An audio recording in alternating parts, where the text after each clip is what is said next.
తెలంగాణలో కుట్ర రాజకీయాలు జరుగుతున్నాయని బీజేపీ ఉపాధ్యక్షురాలు డీకే అరుణ అన్నారు. సీఎం కేసీఆర్ ఎన్ని కుట్రలు చేసినా తెలంగాణలో బీజేపీ అధికారంలోకి వచ్చి తీరుతుందని అన్నారు. ప్రధాని మోదీని చూసి సీఎం కేసీఆర్ కు భయం పట్టుకుందని డీకే అరుణ అన్నారు.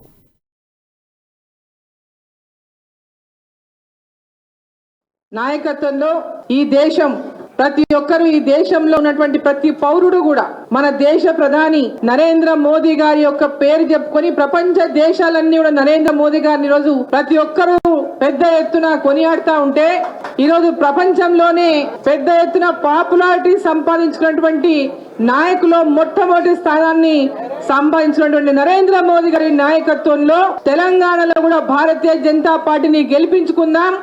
తెలంగాణ రాష్ట్రంలో కేసీఆర్ యొక్క నియంత్ర పాలనకు అంతం పలుకుదామనేటువంటి ఉద్దేశంతో పెద్ద ఎత్తున తెలంగాణ ప్రజలందరూ కూడా ఈరోజు భారతీయ జనతా పార్టీ వైపు చూస్తున్నటువంటి నేపథ్యంలో ప్రతి ఒక్కరు కూడా మన తెలంగాణను కాపాడుకుందాం, మన తెలంగాణను రక్షించుకుందాం.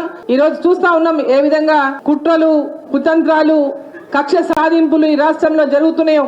బండి సంజయ్ గారిని అరెస్ట్ చేసినటువంటి తీరును మనం అందరం కూడా ఈరోజు పెద్ద ఎత్తున తెలంగాణ ప్రజలందరూ కాదు దేశ ప్రజలందరూ కూడా చూసిండ్రు. ఏ విధంగా ఈ రాష్ట్ర ప్రభుత్వం ఒక కుటిల రాజకీయతని భారతీయ జనతా పార్టీని అడ్డుకోవడానికి ఈరోజు ఎంత ప్రయత్నం చేస్తా ఉంది. తెలంగాణలో భారతీయ జనతా పార్టీని అడ్డుకోవడానికి ఏ విధంగా ప్రయత్నం చేస్తా ఉందో, ఏ విధంగా కుట్రలు పనుతా ఉందో, ఏ విధంగా కక్ష సాధింపులు చేస్తా ఉందో మనం అంతా కూడా చూస్తా ఉన్నాం. సూర్యుడికి చెయ్యి అడ్డం పెడితే వెలుగు ఆగదు. అదే విధంగా భారతీయ జనతా పార్టీ యొక్క గెలుపును తెలంగాణలో ఆపే శక్తి కేసీఆర్ కు లేదు.